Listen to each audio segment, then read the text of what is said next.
Okay, let's go.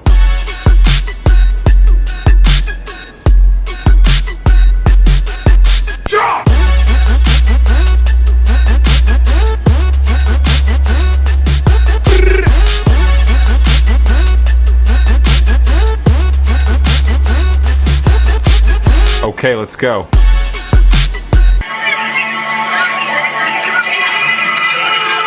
However, Korea has large and powerful neighbors. China to the west, Japan across the sea to the east, and during the 20th century, a communist-led Russian Empire to the north, the Soviet Union.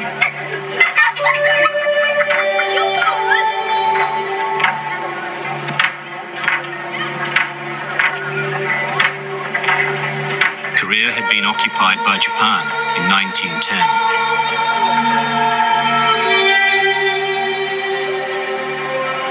For 35 years, until the end of the Second World War, the Japanese had tried to suppress Korean identity, language, and culture.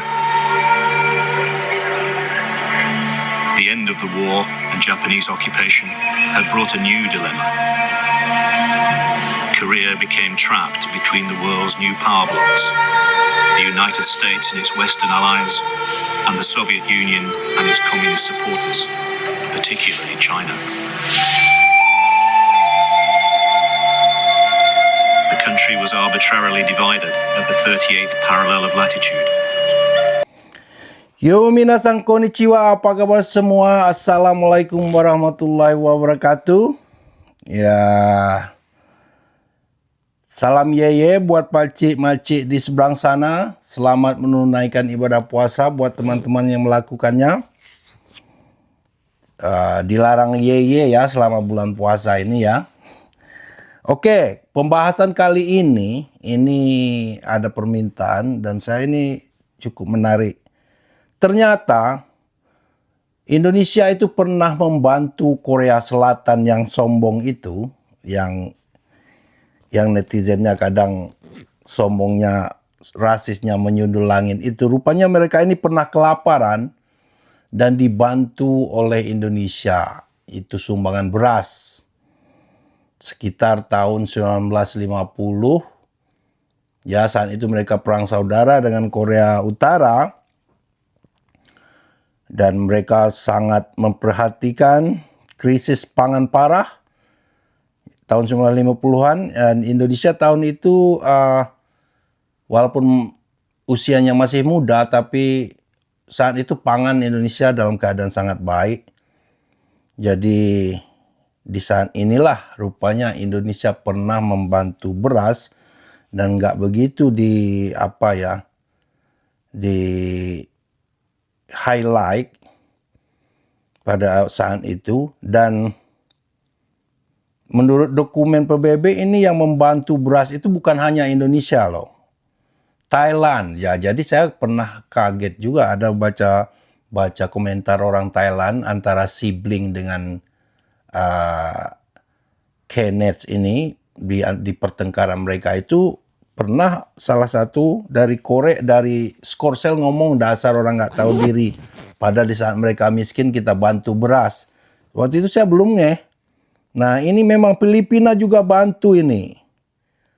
Sikap Indonesia, ya Indonesia juga membantu di beras waktu itu.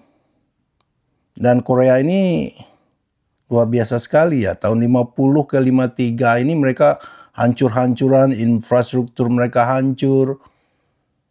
Semua hancur gara-gara perang itu. Dan mereka kelaparan. Sadis sekali itu di thumbnail saya. Lihat sekali itu gambarnya ya. Mungkin saya taruh juga nanti di film-film dokumentasinya terakhir. Saya coba cari terakhir dari video ini. Dan ini bisa kita ingatkan, kalau net Korea ini, kalau yang tua-tua mungkin masih ingat, yang sombong-sombong kalau mereka menghina sudah kelewatan ya, silakan Anda ingatkan. Ini orang Thailand yang komen pertama, rupanya Indonesia memang pernah membantu beras ini, walau nggak begitu di highlight ya. usia kita sangat muda, waktu itu baru juga merdeka, tapi pangan sangat uh, aman waktu itu, malah cenderung uh, agak punya stok banyak, jadi kita membantu dengan rela. Jadi Korea ini tahun 50-53 hancur-hancuran. Jadi mereka ini sempat maju setelah ya Jepang sama Korsel ini menurut saya maju, mereka juga marketnya dibantu Amerika lah waktu itu ya. Istilahnya Korea, Jepang, mereka bikin elektronik, marketnya tuh dibantu sama Amerika. Jadi zaman dulu kan geng-gengan, geng-geng Amerika ini rata-rata makmur kalau di Indonesia, di seputar kita tuh seperti Singapura. Jadi dunia ini mereka aja bagi-bagi seperti roti. Jadi kamu bikin ini, spesial ini, nanti saya yang belinya, marketnya. Begitulah mereka. Jadi kalau netizen Korea ini yang sombong-sombong itu, kalau mereka menghina kelewat kan, silakan aja teman-teman ingatkan. Memang betul mereka kelaparan, dokumennya masih ada lengkap di thumbnail itu saya bikin juga nanti. Mereka kelaparan itu nggak bisa mereka denial, dan semoga kenyataan ini istilahnya menyadarkan mereka jangan terlalu sombong. Kalaupun ada orang Indonesia, Filipina, dan Thailand yang bekerja di sana, tuh di saat mereka susah dulu, bangsa-bangsa inilah yang membantu Thailand Korsel ini memang luar biasa tadi, waktu kelaparan parah mereka. Jadi itulah cerminan hidup. Kadang kita lupa dengan bantuan orang di saat kita susah. Kita dengan seenaknya menghina dan menyombongkan diri. Dan lupa bahwa dulu kalanya kita juga dalam keadaan susah dan dibantu oleh orang-orang yang kita hina. Ini menarik, dan silakan nanti kalau Nets ini kelewatan menghinanya, diingatkan agar mereka nggak terlalu sombong. Dan menurut saya orang Asia, Southeast Asia itu ya udah saatnya diboykot aja. Produk-produk dari K-pop, drakor drama Korea, saya nggak begitu suka dari dulu drama Korea. Kalau K-pop ini yang suka yang lihat rombongan ceweknya adalah sekali-sekali saya. Dan kita udah punya Nona, support aja Nona, saling support aja. Di apalagi Cina punya satu itu kemarin, berapa namanya? Cool Kid itu juga bagus.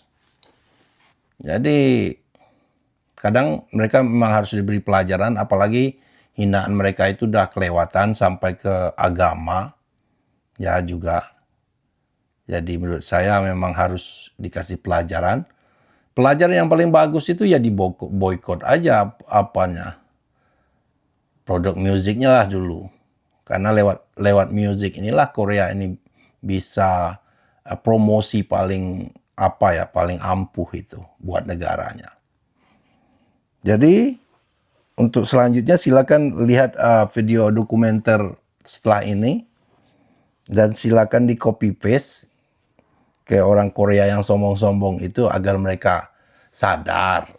Ya, jangan terlalu menghina orang, padahal orang yang kita hina itu pernah membantu kita. Ya, jangan jadi kacang lupa dari kulitnya. Itu saja, lihat video penutupan. Terima kasih buat yang subscribe. Ramadan Mubarak, selamat menunaikan ibadah Ramadan. Ini di Jepang enak banget nih, Ramadan tahun ini paling enak menurut saya. Karena apa? Pas masih winter, suasana dingin, dan imsaknya cepat ini buka puasanya sekitar jam 5.30 sore kita udah buka, tapi imsaknya cepat. Saya makan sahur jam 12 saja udah malas bangunin ya. Istri saya istri saya orang Jepang, dia mualaf juga, jadi Nggak mungkin, kasihan saya bangunan jam 3. Udah saya makan aja jam 12. Makan onigiri sedikit, buah segar. Itu terbiasa saya. Oke, lihat video sisanya ini. Check this out. Covered with anxiety over the calamity engulfing this land. Powerful and ruthless men lead the divided country. In the south, Syngman Rhee, a staunchly right-wing authoritarian, and in the north, Kim Il-sung, an equally autocratic ruler and an ardent communist.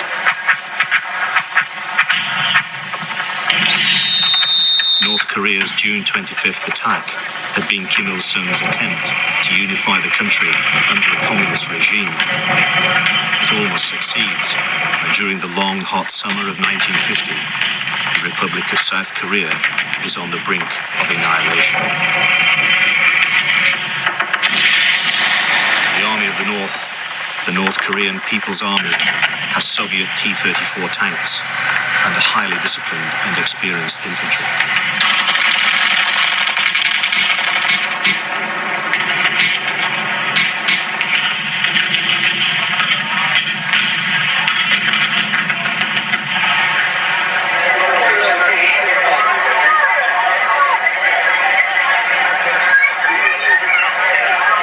September 1950, Sunwon, North Korea, close to the Chinese border of the Yalu River, the opening of a hydroelectric plant.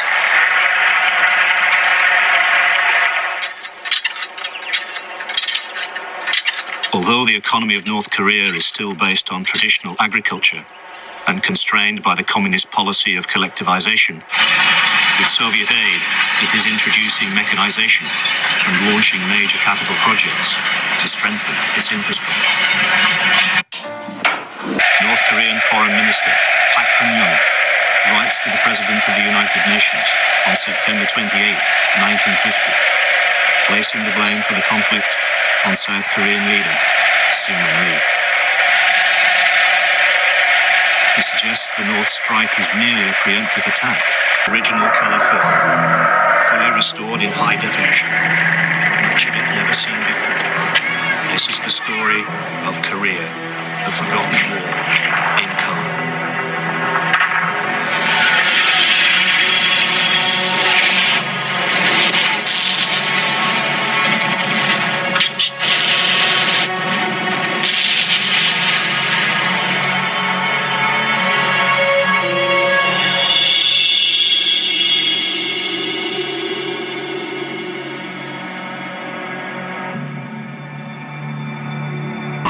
The United States.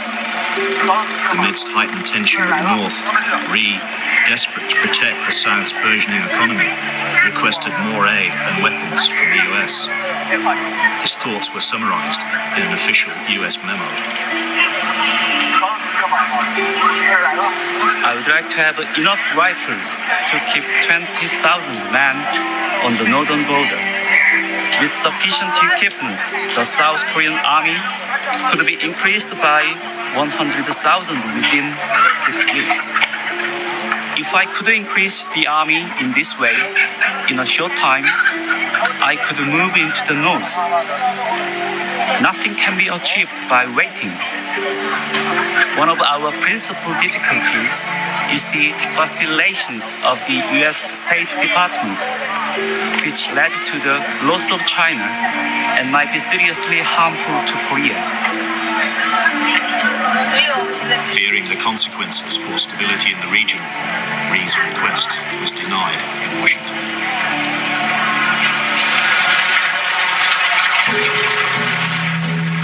But following the North's unexpected attack and the threat of communist aggression throughout Asia, especially towards Japan and Taiwan, US President Harry Truman commits US forces to the defense of the South.